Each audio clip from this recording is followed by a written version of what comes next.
नमस्कार दोस्तों, हरियाणा में विधानसभा चुनाव होने जा रहे हैं और विधानसभा चुनाव को लेकर आज हम पहुंचे हैं जननायक पार्टी को, जिसने अपना प्रत्याशी बनाकर उतारा जैसे कि सर क्या कहना चाहेंगे, विधानसभा चुनाव होने जा रहे हैं और आपको जेजेपी पार्टी ने प्रत्याशी बनाकर उतारा है जान मोहम्मद जी, तो फिरोजपुर विधानसभा से क्या मुद्दे होंगे जिनको लेकर आप मैदान में जाएंगे? सबसे पहले तो मैं पार्टी हाईकमान का शुक्रिया अदा करता हूं जो मुझ जैसे छोटे से कार्यकर्ता पर विश्वास जताया उन्होंने।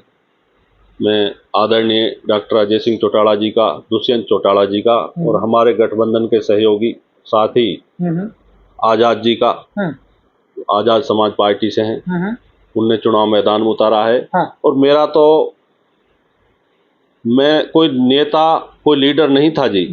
मैं तो एक छोटा सा अपना रोजगार चलाता हूँ। इस पार्टी से 2017 में जुड़ा था। बीच बीच में जब कौम को कोई चीज की जरूरत पड़ी, जैसे कोविड काल में हमने काम किया जी, लोगों को बीच में जा, कोई भूखा ना सोए, भूखा ना रहे, सूखा राशन पका के राशन तक दिया। और अभी ताजा जो मेवात में एक्सीडेंट हुआ है 31 जुलाई की जो हिंसा थी, इसमें सारे लीडर घर में दुबक गए। हमन ने एक कमेटी कायम करी जिसमें हमारे 28 हिंदू भाई थे और 37 मुस्लिम भाई, 65 सदस्य कमेटी हमने नगीना की बनाई। अपनी अध्यक्षता में हमने यहाँ अमन कायम करने के लिए वो हर काम किया जिससे आपस का भाईचारा बना रहे। चाहे गरीब को के लिए जिनकी रोजी रोटी रेहड़ी पटरी का काम था, उनके लिए रेहड़ी बांटने का काम हुआ, फ्रूट बांटने का काम हो, जैसी भी हमसे मदद बनी हमने मदद की। जान मोहम्मद जी, देखो हरियाणा करता भारतीय जनता पार्टी की सरकार थी। भारतीय जनता पार्टी कहती है सबका साथ सबका विकास। क्या वजह रही कि मेवात का और फिरोजपुर विधानसभा का विकास नहीं हुआ है? क्या कहना? मेवात के साथ बीजेपी पार्टी ने अनदेखी करी है। हम उसके सहयोगी थे, लेकिन हमारी बात उन्होंने चलने नहीं दी। जैसे हमने 20 2020 में बड़कली चौक पे रैली कराई थी, किसान रैली दुष्यंत चौटाला जी की। उसमें हमने डिमांड रखी, 4 लेन की रखी, नगीना की डिवीजन की रखी, पानी की रखी, जो समस्या थी तो मोटी मोटी जो 4 लेन की और मरोड़ा कट की थी, डिवीजन की थी, वो दुष्यंत ने एक कलम से कर दी, लेकिन वो मुख्यमंत्री ने हटका दी। कभी इसके लिए सिरा चला जाए। NH का मामला तो NHI में दे दिया, कभी ये दुष्यंत चौटाला ना कर दी इसे। तो हम 20% के सहयोगी थे पार्टी में। संपूर्ण सरकार तो थी नहीं, इंशाल्लाह आपके पूरी सरकार बनेगी। जो भी काम है, जो भी समस्या है मेवात की, पहली कलम से करी जाएंगी। ये परिवार मेवात को अपना घर मानता है, परिवार मानता है, साथ बिठाता है। इससे फालतू और बड़ा वफादार मेवात का कोई परिवार नहीं है। जब भी मेवात पे कोई आंधी आई है, कोई मुसीबत आई है, ये परिवार कंधे से कंधा लगाकर हमारे साथ खड़ा हुआ है। जान मोहम्मद जी, आपने बात की NHI, अपने हाईवे की। हम आए दिन देखते रहते हैं, फिरोजपुर से लेकर नूह तक आए दिन इस पे एक्सीडेंट होते हैं, जाने जाते हैं। लेकिन सर क्या वजह है कि बीजेपी पार्टी की सरकार थी सेंटर में भी, अपने स्टेट में भी, क्या वजह नहीं बन पाया? ये बीजेपी ने हटका दिया जी मामला। पहले तो NHI में दिवा दिया, फिर दुष्यंत ने लेटर लिखा NHI में, वो स्टेट हाईवे में दिवाया। फिर इन्होंने, CM ने रोक दिया कि भाई इसमें वो बनेंगे भादस में और मालब गांव में बाईपास बनेंगे, वो बाईपास के लिए अटका दिया मामला। तो इनने जानबूझ के डिले करा, कभी इसका सिरे दुष्यंत को यहाँ चला जाए। देखो, आपके यहाँ से कांग्रेस पार्टी के विधायक रहे मामन खान जी, इनके विकास को सर आप किस तरह देख रहे हो? मामन खान का तो कोई विकास ही ना जी। कहीं कोई पत्थर हो तो कोई बता दो जी। आज तक उसने विकास की बात ही नहीं करी। वो तो एक दूसरे को बांटने की बात करता है। वो तो कौम की राजनीति करता है। नहीं, वो कहते हैं जितना हमारे राज्य में, मतलब जितने हमारे प्लान में विकास हो, शायद ही किसी अन्य का विकास हो, लेकिन ये धरातल पर कितना नजर आ रहा है? अब आप देख रहे हो जी विकास कहाँ हो रहा है। भादस गांव में देख लो आप, कहाँ विकास कराया उसने। देखो, आपका जो स्थानीय गांव है, हम उसकी बात कर लेते हैं। तो आपके गांव की सबसे पहले नंबर पर समस्या पानी को लेकर, दूसरी आपके गांव की समस्या भी सर जो शिक्षा का जो स्थिति है, स्कूलों की जो व्यवस्था है वो बिल्कुल खराब है। क्या कहना चाहेंगे? इंशाअल्लाह हमारी सरकार बनेगी और सबसे पहले तालीम पे, शिक्षा पे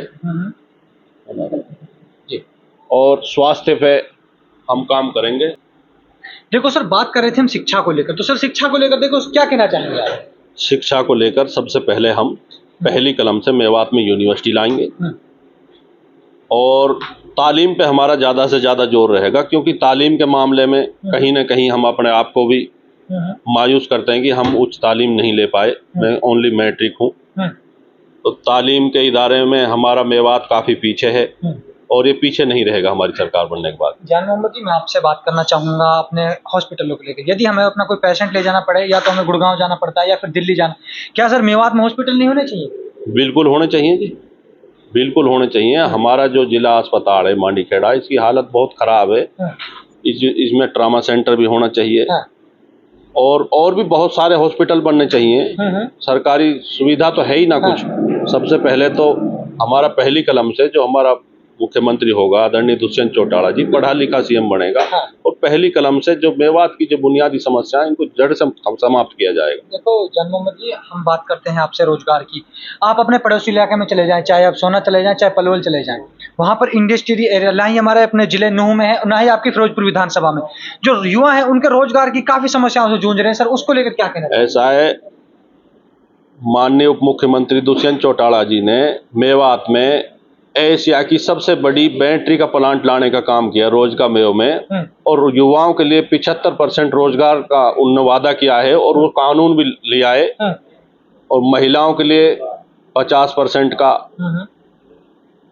तो ये हमारी सरकार बनने के बाद ये पहली कलम से लागू होएगा।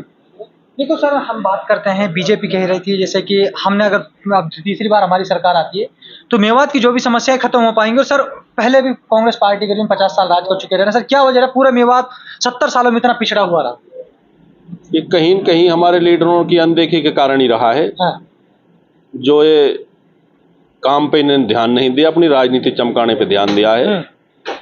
आगे से हम तालीम पे भी काम करेंगे, शिक्षा पे भी काम करेंगे, रोजगार पे भी काम करेंगे। जहां जहां मेवात पिछड़ा हुआ है, मेवात को पिछड़ा नहीं रहने दिया जाएगा, हमारी सरकार बनेगी।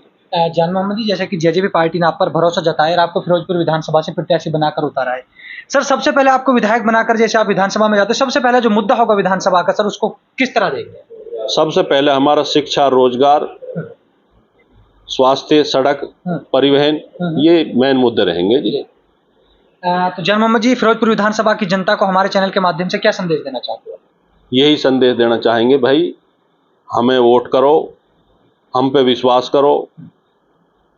मेरे से ज्यादा काम किसी विधायक ने करा हो ही तो बताओ भाई। मैंने कोविड काल में जब जब हमारी जरूरत पड़ी समाज को, हम समाज के बीच में रहे। जब कोई भी नहीं था रोडों पे, हम रोडों पे थे उस टाइम। आप हमारी वीडियो देख लो, हमने सरकार की मदद करी, पब्लिक की भी मदद करी, जैसे भी हमसे बना। हम 24 घंटा कोविड काल में सारी दुनिया दुबक गई, हमने अपनी मौत की परवाह ना करी, हमने आमजन की परवाह करी। हम पब्लिक के बीच में रहे। सब हर आदमी को पता है कौन कौम का हितैषी है, कौन पब्लिक के बीच में रहता है। ये सारे, कोई गुड़गांव रह रहा है, कोई कहीं रह रहा है, ये कोई ना बक देगा। थोड़ा सा मामले होते हैं, ये इतने दिख रहे हैं, इतने बरसाती मेंढक है, इतने इलेक्शन है, हमें यही रहना अपने भाइयों के बीच। हमारे भाइयों को हम पे विश्वास है, और हम जहां भी जा रहे हैं हमें पूरा समर्थन मिल रहा है। इंशाअल्लाह हम भारी मार्जिन से फिरोजपुर जिला जीतेंगे। अच्छा, इस बार आप कहने का मतलब है कि अगर आप पर जनता भरोसा जताती है और आपको विधानसभा में जाती है, सबसे पहले आपका जो मुद्दा है वो रोजगार को लेकर आपको, रोजगार को ऊपर बेशक। तो आप लोगों ने देखा, ये हमारे साथ जान मोहम्मद जी जो जेजेपी पार्टी से अपने फिरोजपुर विधानसभा से चुनाव की लड़ रहे हैं। तो आप लोग हमारे साथ देखते रहिए विधानसभा कवरेज फिरोजपुर विधानसभा।